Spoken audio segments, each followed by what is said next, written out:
Welcome to the White House, everybody. Tonight, it is my great pleasure to present America's highest award for popular music to a living legend, Carole King. She's passionate. As a musician, she's brilliant. As a songwriter, she's brilliant. And intellectually, she's right at the top. I think she's one of the greatest American songwriters of our time. And her voice touches us because it's honest. By the age of 4, Carole was already mastering the piano. By 15, she'd already conducted her first orchestra. By 17, she'd already written her first #1 hit, Will You Love Me Tomorrow, with Jerry Goffin. So at this point, all of you are feeling like underachievers, I understand. She really has her finger on the pulse of human emotions, and she can paint them in a song. And then in 1971 came the biggest break of all, when she showed the world that she couldn't just write hit songs, she could sing them too. If Carole had... Carole King.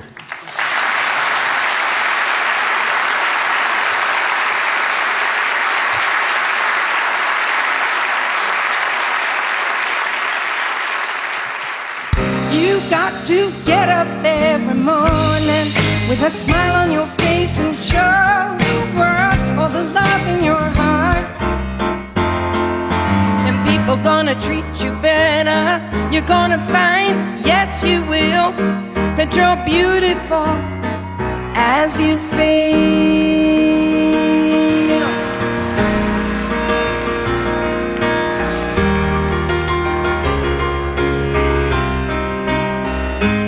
My mother had a piano, you know, right from before I was born. And so I was able to play it and work on it by ear and write little ditties. But my mother also had been trained in piano, so she trained me, so I knew how to read music as well. I know some music theory. My mother and my father both were supportive and were can-do people. I just started writing little tunes, and then when rock and roll was being born with Alan Freed, I was hearing the music and thinking, I could do that. Every high school in Brooklyn during the 50s had a rock and roll group.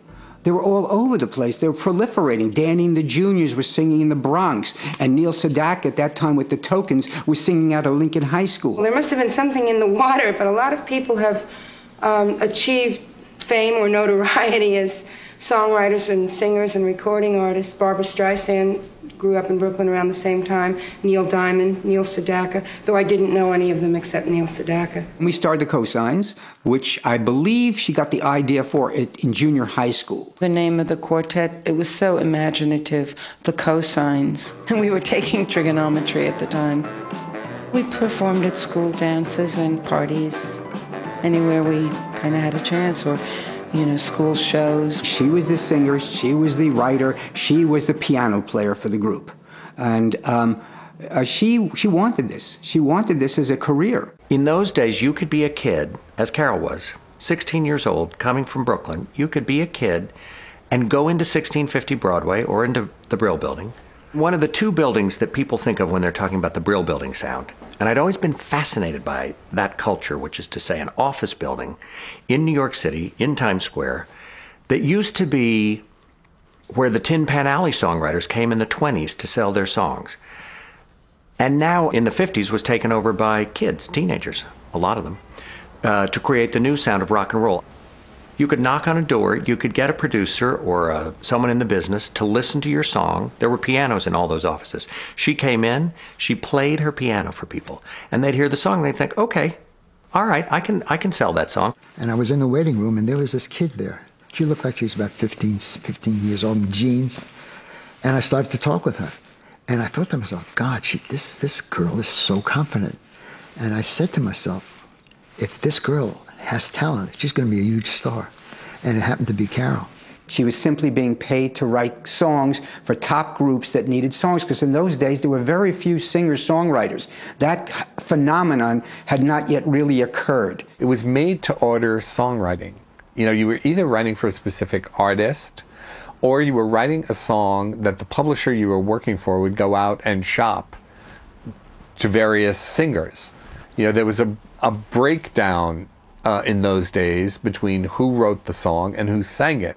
Time in my life when I needed somebody to write better lyrics than baby, baby, baby, baby, sitting. There is a myth that we used to write in the Brill Building. We actually wrote in 1650 Broadway. All the Music was a music publishing company that was started by two fellows, Don Kirshner and Al Nevins. So the old name is Al and Don together. And they built up such a great reputation. Don Kirshner was the best publisher that I've ever come across. And the company became so powerful that he would get record companies to promise him the backside of a record just to get our material.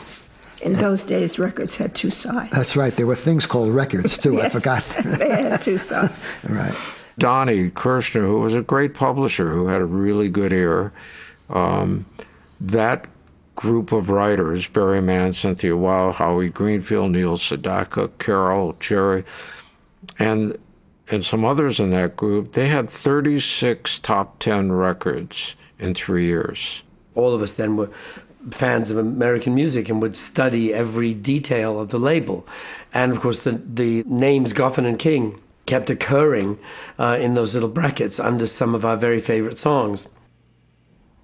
Goffin and King wrote songs to order. It was like, okay, somebody needs a hit, you know, you write the song. Now, I hate the word factory. I really hate it. It was a songwriting school. You went in the morning and you went to your cubicle or, you know, your little office. There was a piano there, and one of you sat there and the other one, you know, jotted down some words, and you both sang, or one of you sang, and you tried to come up with songs. I like that, yeah, but it's got to be harder, you know. When we write the lyric to it, it'll be different. You know what I mean?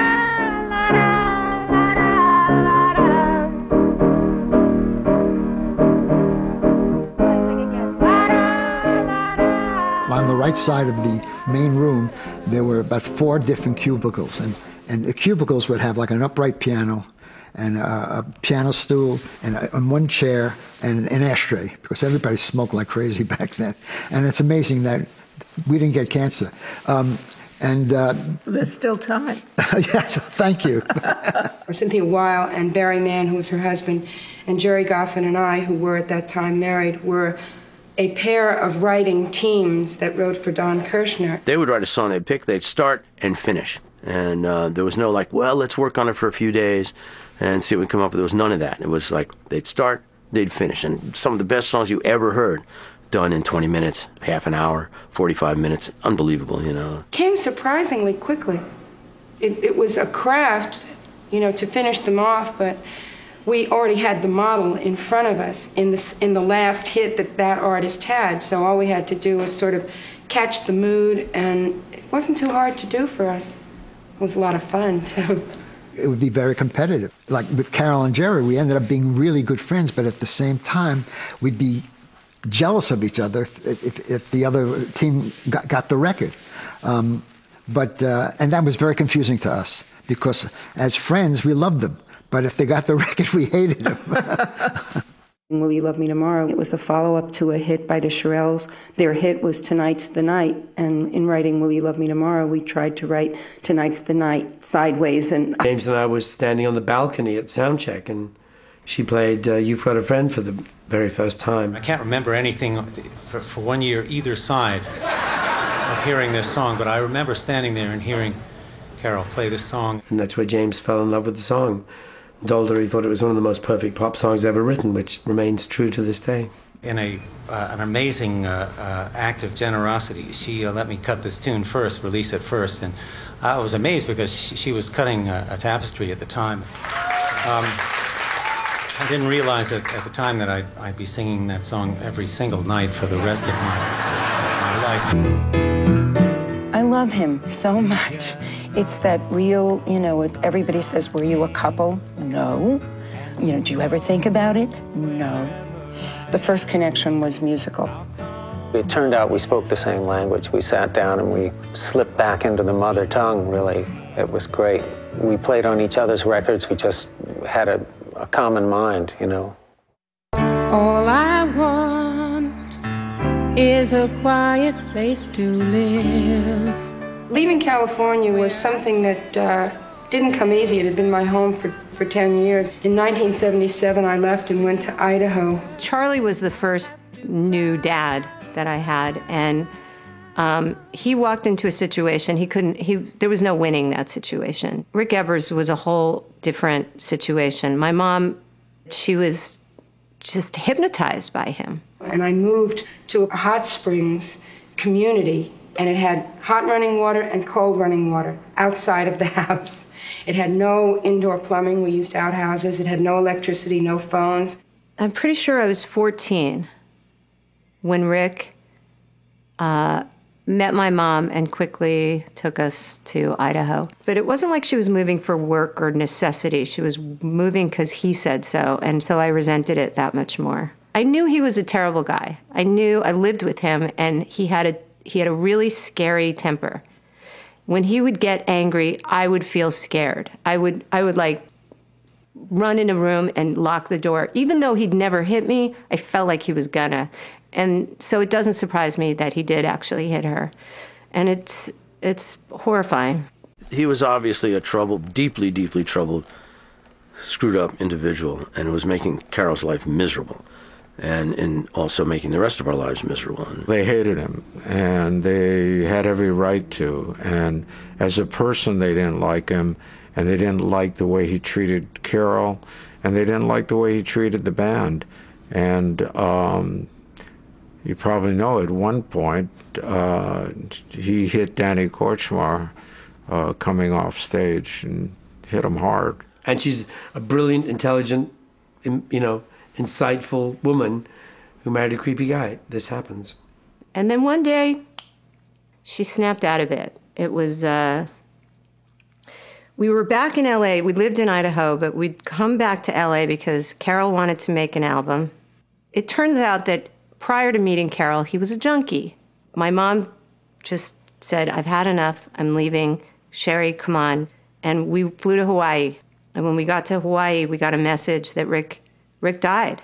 He killed himself. He actually shot up too much drugs. In my own head, I went, good. And it's terrible to say about another human being, but he's a guy that caused so much pain in our family and so much chaos. And he did it to himself. It's not like, some tragic thing happened to him. He just was stupid. What kind of fool do you think I am?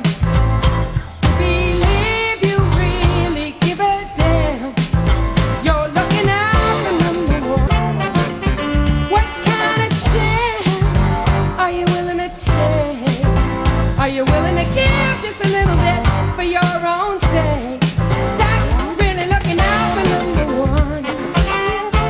I guess it was in 1978, after Rick Evers died, I decided that I was definitely going to go back to Idaho with my two younger children, Molly and Levi. She fell in love with Idaho. She fell harder for Idaho than she fell for Rick, ultimately. She's still in love with Idaho. She loves the mountains. She loves the winters there. She loves the air. If she could, she'd be there all the time. Living in Idaho, which is part of the Northern Rockies ecosystem. And 20 years ago, I think most people hadn't heard the word ecosystem. And what it means in my area of the country is that a bear doesn't get to a state line and say, oh, that law in this state means I'm protected here, so I'd better not go into the next state where I'm not protected. I think the wide open spaces was calling to her. This is where she wanted to, I think, have her sort of her life. We treat the Northern Rockies as an ecosystem, and there's a piece of legislation that I work on called the Northern Rockies Ecosystem Protection Act. She's come to Capitol Hill just not to get the door open. She understands the landscape. She understands the politics. She's telling them about the science. She's talking about what the habitat destruction is doing. She understands the economics of it. Of the forests that once covered America, only 5% remain intact, but we can still save some. We can save some cover, some food supply, and endangered species in the Northern Rockies. because it is the largest viable ecosystem in the lower 48. Her manager on the show would say to folks, on the road with Carole, Carole talks about the tour about this much. Narepa, this much. So this is Carole's passion for the environment, is protecting these places. I know the world needs changing. I know the shape we're in. But with all the confusion, I've reached the conclusion. There's only one place to begin, and that's wonder. She's happiest with a quiet life in Idaho. She will still tour and play shows, and she records from time to time, but she loves Idaho with a passion, and she wants to preserve a great area of incredible natural beauty. She just loves the environment there.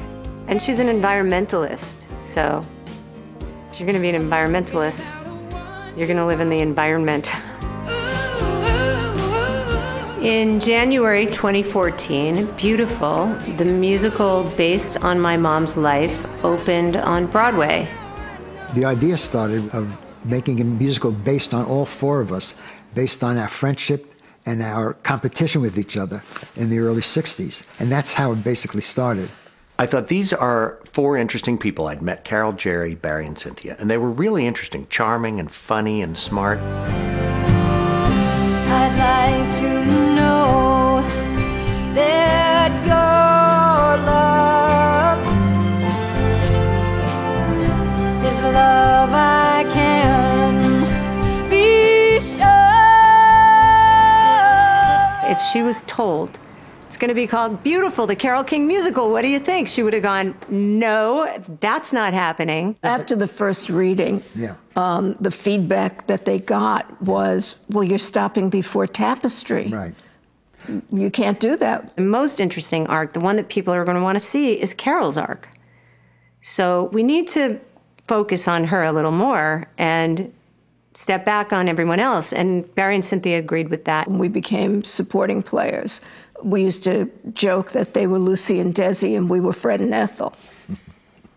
I knew going into it I couldn't do a mimicry. I just knew it wouldn't work. I mean, for many reasons, some of the logistical reasons just being that her voice is so unique, there was no way I could copy her voice. And it's too late, baby, now it's too late. Oh, we really did try to make it. Something inside has died and I can't hide. Too Late is one of the ones that always hits me every night we sing it. And I can feel it in the audience. Oh my gosh, we get to hear this song because we love it. And then the audience realizing what that song means to them. You got to get up every morning with a smile on your face and show the world all the love in your heart. One of the things I always loved about her was just her honesty and her authenticity. When she performs, she has such joy, and it's so honest. And it's like there's nothing between her and the music she's making. She likes to be the center of attention, and at the same time, she's like, don't make me the center of attention. So she's like, no, I want my life. I want to be a normal person. So I think she's been really kind of smart about drawing those boundaries. A lot of people will be watching this, a lot of musicians and artists. What advice would you give to songwriters or musicians starting writing songs today? What would you give to them? Write from the heart, write what you feel, and just, yes, we can. There you are. You've heard it from one of the master songwriters of all time. You know, for a lot of people, things are discouraging out there right now, and things seem hopeless, and all I can say is persevere. I've had hopeless times in my life about different things, and you just have to persevere, because one day that door does open, and if you don't persevere, you won't be there when it does. So persevere, don't give up hope, and don't be discouraged. Her legacy will be enormous. Her legacy may be like a Gershwin legacy or Rodgers and Hammerstein legacy, because there is a generation now that just adores her stuff and that it keeps it alive. I will be there to brighten up each last night. There's no pretense to anything Carole does. And that's so true of her writing and performing. I just always admired the way she goes out on stage and just sits down and does it. You can go, oh my God, I totally know what that song's about. That's happened to me, or that's how I feel right now, or that's how I felt then. And no one's ever been able to say it that way before, and they make it their own. I would think honesty is the prevailing emotion of Carole as a writer and a performer. She said exactly what I was going to say. Yeah, but I'm the lyricist, so I said it. There, yes, I will. Hey now ain't it good to know that you've got a friend? Her singing is not, it doesn't have a lot of artifice in it or ornamentation. It's pure. It's like, here's who I am. And I think that's what they love about her. And take your soul if you let them. Oh, but don't you let them. If Tapestry never existed, Carole King would still be among the handful of most important songwriters in pop music history. So let's just say that. I'll come running, oh yes I will, to see you again and again. Winter, spring, summer, or fall.